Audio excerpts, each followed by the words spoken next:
मैना बैठी मकई का भुट्टा खा रही थी। चिड़िया और कौवा मैना के पास जाते हैं। मैना मैना, आपने ये मकई का भुट्टा कहाँ से लिया है? हम भी भूखे हैं, हम भी दाना लेने आए हैं। घाटी के उस पार मकई के पौधे हैं, उन पौधों पर मकई के भुट्टे तैयार हैं। आप भी वहाँ से जाकर मकई के भुट्टे ले सकते हैं। कौवा और चिड़िया खुश हो जाते हैं। फिर कौवा और चिड़िया तेजी से उड़ते हुए घाटी के उस पार पहुँच जाते हैं। मकई के पौधों पर पीले पीले मकई के भुट्टे सोने की तरह चमक रहे थे। कौवे भैया, जंगल के दूसरे पक्षी भी भूखे हैं, आप जल्दी से जाएं और घर से थैला ले आएं। हम ये मकई के भुट्टे दूसरे पक्षियों के लिए भी ले जाते हैं और सबको एक एक मकई का भुट्टा दे देंगे। बारिश के दिन सुकून से गुजर जाएंगे, सब खुश हो जाएंगे। कालू कौवा जल्दी से वापस उड़ता है और रानो चिड़िया मकई के भुट्टे तोड़ने लगती है। अगर कल तक ये मकई के भुट्टे ना तोड़ते तो ये बारिश के पानी में डूब जाते। बारिश के मौसम में नरम नरम मकई सबको बहुत पसंद आएगी। कालू कौवा खुशी खुशी अपने घर जाता है। गोरी गोरी, मिल गया, खजाना मिल गया, हमें मकई का खजाना मिल गया। मकई के भुट्टे? कालू जी, मकई के भुट्टे तो मुझे बहुत पसंद है। इतने मकई के भुट्टे लाऊंगा कि तुम खुश हो जाओगी। तुम ऐसा करो, पुरानी गुफा में जाओ, मैं भी वहाँ ही आ रहा हूँ। अब बारिश के दिन हम पुरानी गुफा में ही गुजारेंगे। ये लो थैला, जल्दी आना, मैं वहाँ तुम्हारा इंतजार कर रही हूँ। कालू कौवा घर से थैला लेकर निकलता है और गोरी कौवी पुरानी गुफा की तरफ चली जाती है। कौवे भैया, आप तो बहुत जल्दी लौट कर आ गए हैं। मैंने सारे मकई के भुट्टे तोड़ लिए हैं। जल्दी से ये मकई बोरी में डालो और घर चले। मुझे तो बारिश के पानी में भीगकर ठंड लगने लगी है। चिड़िया और कौवा मकई के भुट्टे थैले में डालते हैं। लाइए, मेरे सर पर रखिए, मैं उठा लेती हूँ। ना ना, अपने भाई कालू के होते हुए तुम क्यों उठाओगी? ये मकई की बोरी तुम मेरे सर पर रखो। कौवा मकई उठा लेता है। चिड़िया आगे आगे और कौवा पीछे पीछे उड़ता है। कौवे भैया, पहले तोते के घर जाना है, उसे कल से बुखार है, वो बेचारा भूखा बैठा है। घने जंगल के पास पहुंचकर कौवा चुपके से गुफा की तरफ मुड़ जाता है। कौवे भैया, अब तो अगर बारिश पूरा महीना भी चलेगी तो हमें कोई चिंता नहीं। जब पीछे से कौवा नहीं बोलता तो रानो चिड़िया रुककर पीछे देखती है। अरे, ये कालू कौवा कहाँ चला गया? वो तो मेरे पीछे पीछे आ रहा था। कालू, कालू कौवे, तुम कहाँ हो? चिड़िया ऊंची आवाज में कौवे को बुलाती है। वो इधर उधर उड़ती है, लेकिन कालू साहिब तो मकई का थैला लेकर गुफा में पहुंच चुका था। आगे हो कालू, और उस छोटी चिड़िया को कहाँ छोड़ आए हो? जब हम घने जंगल के पास पहुँचे तो मैं आँख चुराकर गुफा की तरफ मुड़ गया और वो अकेली ही आगे चली गई। दोनों कौवे खूब हंसते हैं और मजे मजे से मकई के भुट्टे खाने लगते हैं। ये कालू कौवा तो मुझे धोखा दे गया। अब मैं क्या करूं?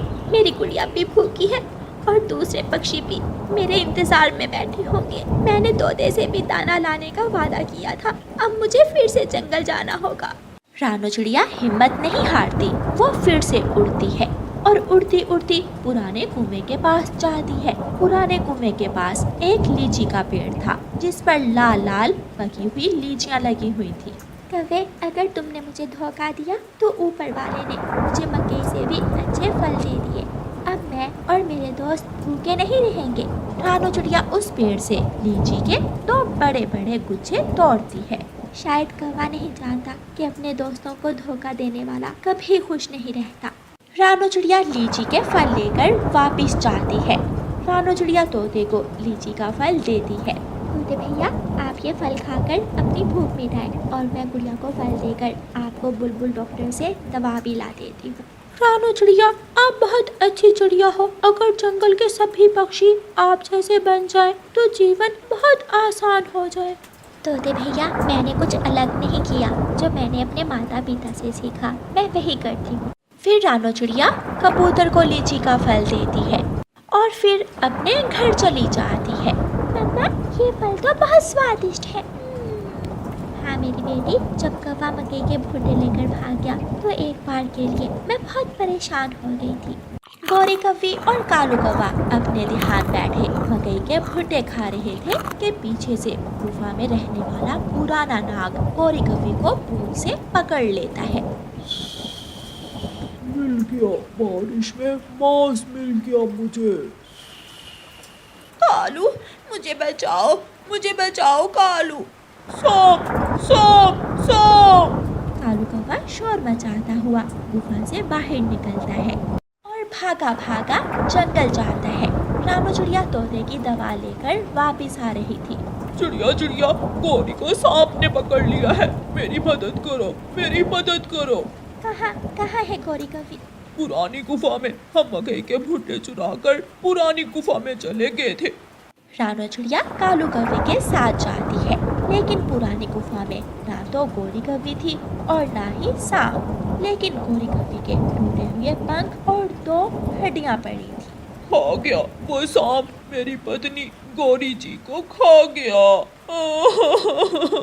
कव्वे भैया, ये सब आपकी वजह से ही हुआ है। अगर आप मुझे धोखा देकर मकई यहाँ ना लेकर आते तो आज गोरी जिंदा होती। ये उपाय गोरी का ही था, मर गई मेरी गोरी कव्वी, मर गई। अब मैं क्या करूँगा? फिर कौवा रोता हुआ वहाँ से चला जाता है और रानू चिड़िया भी तोते की दवा लेकर उसके घर पहुँच जाती है। बड़े पेड़ की खोखर में बैठा सांप गोरी कव्वी को खा रहा था और बारिश के मौसम का आनंद ले रहा था।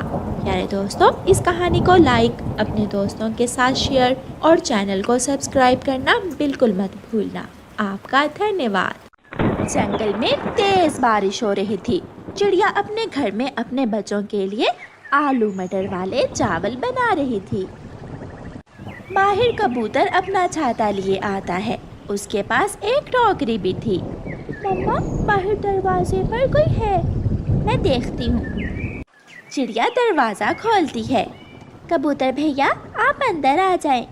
नहीं, मुझे वापस जाना है। मैं ये आम देने आया था। मेरे बाग के आम पक गए हैं। मैंने सोचा आपके बच्चों को कुछ आम दे आऊं।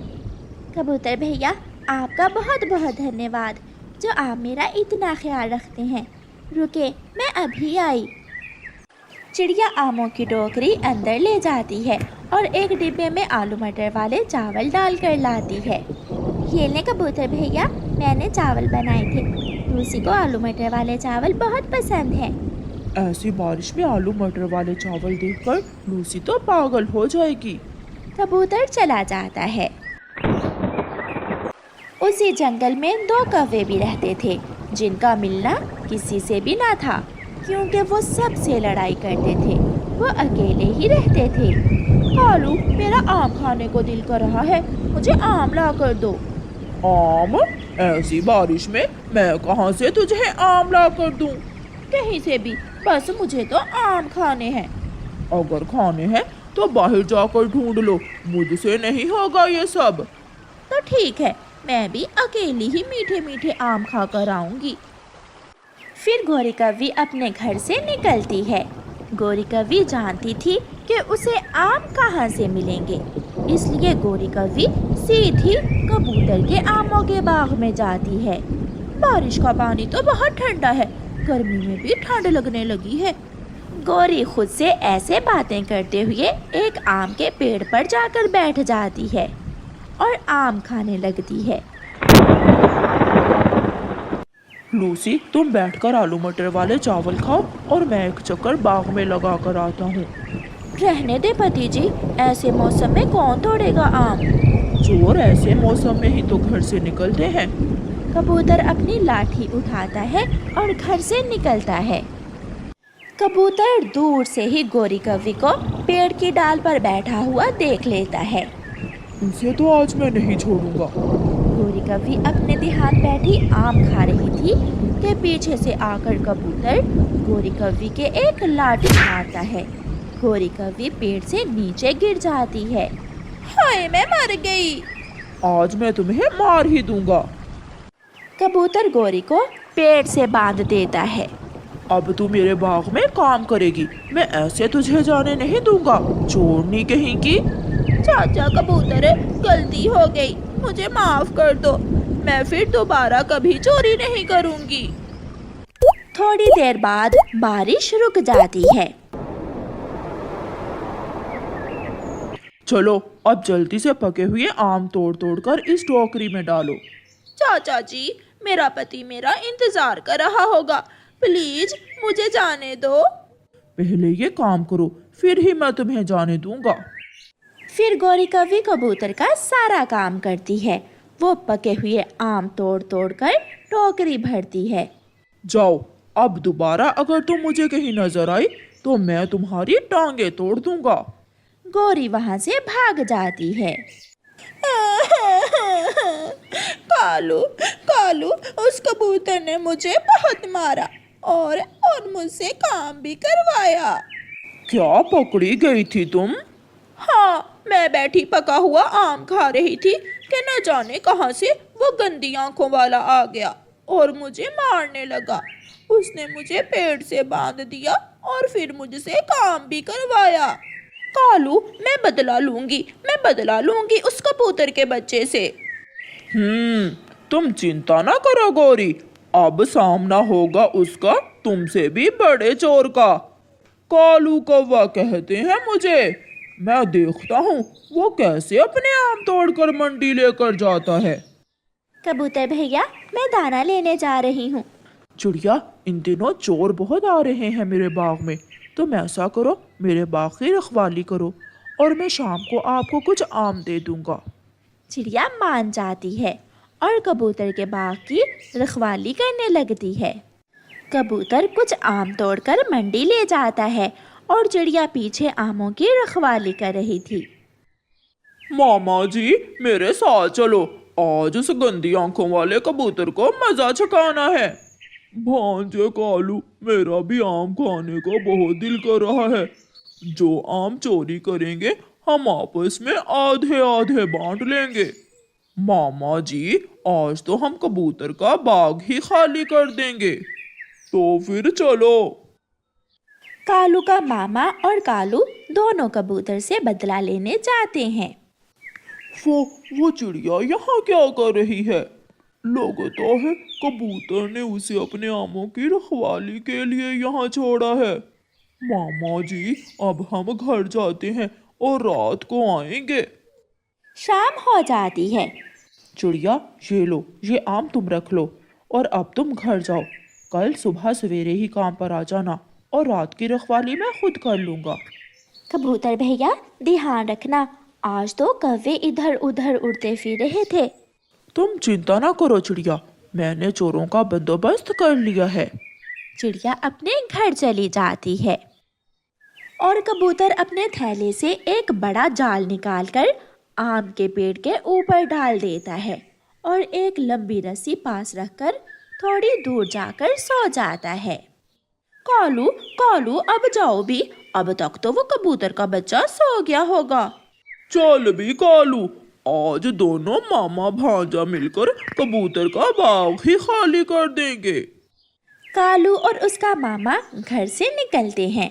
वो एक पेड़ से जाकर आम तोड़ने लगते हैं। मामा जी, ये पेड़ तो खाली हो गया, अब दूसरे पेड़ पर जाते हैं। फिर जैसे ही वो मामा भांजा दूसरे पेड़ पर जाते हैं, वो जाल में फंस जाते हैं। रस्सी हिलती है और कबूतर रस्सी खींच लेता है। दोनों मामा भांजा जाल में उल्टे लटक जाते हैं। कालू कालू भांजे, मैं मर जाऊंगा, मुझे यहाँ से बाहर निकालो। मामा जी, मैं तो खुद जाल के अंदर हूँ, मैं कैसे आपको बाहर निकालूं? कबूतर अपनी बड़ी लाठी लेकर वहां पहुंच जाता है।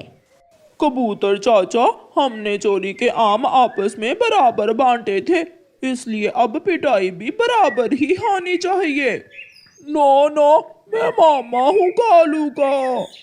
अब पीटेंगे मामा और भांजा दोनों। कबूतर दोनों कौवों की खूब पिटाई करता है।